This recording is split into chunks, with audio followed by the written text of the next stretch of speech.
बिस्मिल्लाहिर्रहमानिर्रहीम रब्बि इश्रह ली सदरी वयस्सिर ली अमरी वाहलुल उक़दतम मिन लिसानी यफ़क़हू क़ौली अल्लाहुम्मा सल्लि अला मुहम्मद व अला आलि मुहम्मद कमा सल्लैता अला इब्राहीम व अला आलि इब्राहीम इन्नका हमीदुम मजीद. Today this is the part 3 on tenses I am going to present, and previously we have gone through the present tense and the future tense. I hope that these tenses will be uh, clear to you and you have developed an understanding of how to apply them in translation. So today we will be looking at the future tense. What does the future tense mean? Basically, future is something which does not exist at the present moment. Rather, the future in future tense, those actions are translated which are actually going to happen in the oncoming time. And it is a tense that you talks about things that haven't happened yet. For example, this year Jen will read War and Peace. It will be hard, but she is determined to do it. Means this action hasn't yet happened, but this is supposed to happen in future, and therefore it will belong to the future tense. Similarly, we use simple future to talk about an action or a condition that will begin and end in future. Now, the very first tense is the future simple or the future indefinite tense, and the future simple uses will and shall with the first form of verb. So we will look at where we will be using will or where we will be using shall. Future simple is utilized to express all kinds of action which are going to happen in future. And through the use of will and shall, we will also understand what kind of sentences are those which are translated into future simple tense. Like, for example, we use will for making an instant decision about doing something, when we decide on doing something, or when we agree to do something at the moment of speaking. You have left your computer on. Okay, I'll go and switch it off. We must celebrate. I know we will have a party. Now, because both of these actions, they will happen in future time, and there is a planning or a decision about it for happening in future. Therefore, it will be translated into future simple. And for that, most often will is used. On the other hand, shall is used with the first form of verb in future simple tense whenever we are using first person, like I and we. Will and shall have the same meaning, but the usage of shall is a little formal. On the other hand, there is a simple difference. There is a little difference between the use of shall and will between the American and the British English. There are two forms of Englishes which are currently followed all over the world, and it is important for our students to have an understanding of that. And this is relevant to the understanding of the usage of will and shall. Both will and shall can be utilized to talk about future simple, but we use mostly in British English, we use shall with the first person pronouns like I and we, as you can see there. But in American English, most often even will is used with both all the three kinds of pronouns. So depending on your preference for British or American English, either form can be chosen, but it's better to stick to the British one, that you use will with the rest of the pronouns, and with the first person you use shall. So here are the rules of future simple. Once again, I will repeat what I have said, that future simple is used to talk about actions which haven't yet happened and which are going to happen in future, or about instant decisions or plans. So subject is accompanied by will or shall plus the first form of verb. By bare form, I mean the first form. I'll go to Thailand. Similarly, the negative sentences are created by adding not after the helping verb. Means after will or shall, not will be added and then the first form of verb. Similarly, interrogative will be created by adding will and shall at the beginning with the subject.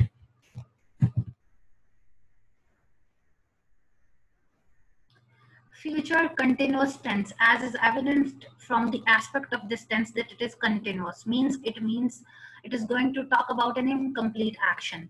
So basically we use future continuous tense for an action over a period of time in future. It means that it will be happening in some time in future and it will be incomplete. An example of this sentence can be, Ali cannot attend the wedding. He will be working all day tomorrow. So this means that in future he will be engaging in this particular action and this will be incomplete. Similarly, it is also utilized to express your plans.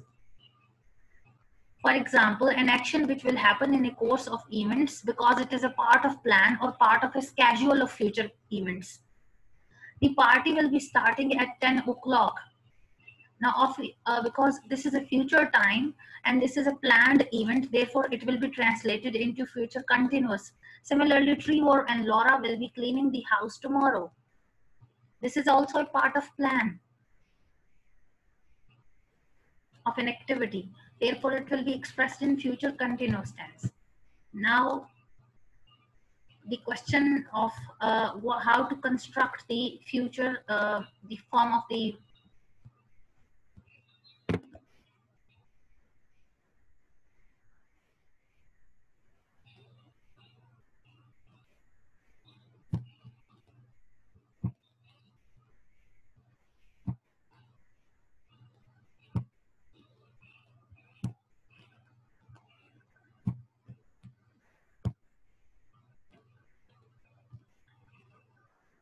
now we will look at how to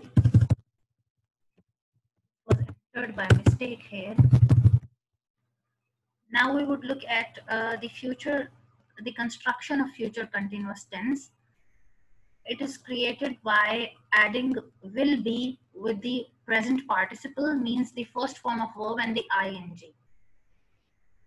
Similarly, the negative form of the future continuous is created by adding will not be with the first form of verb and ing.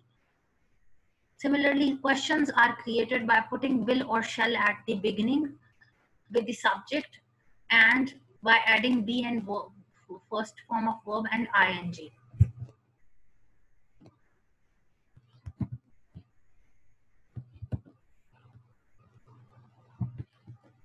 Next comes the future perfect tense.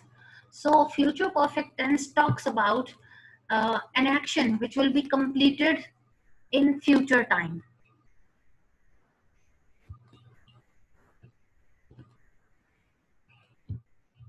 For example, an activity which will be completed at a certain point in future. For example, look at this sentence, I will have eaten before 9 o'clock. Means that at this time in future, this activity will be completed. Similarly, John will have gone by then. So this also refers to a future time, therefore this and a completion of an action, therefore it is of future perfect tense.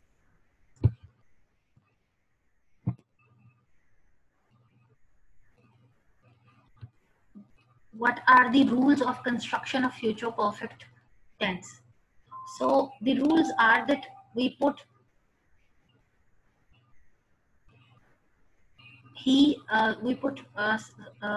will have with the past participle with the third form of verb.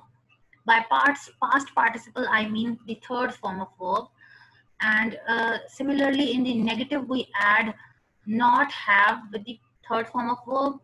In the questions, we use will or shall at the beginning, and then we use have and past participle with the subject. Future perfect continuous tense. So future perfect continuous, where it is used and how it is used.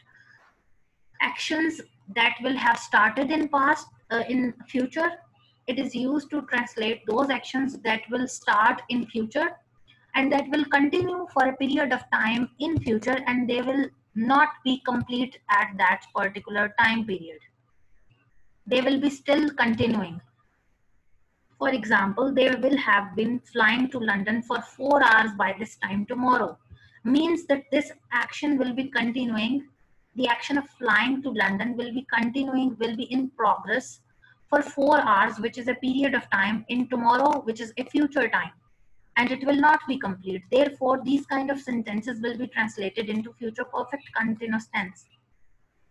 Similarly, it can be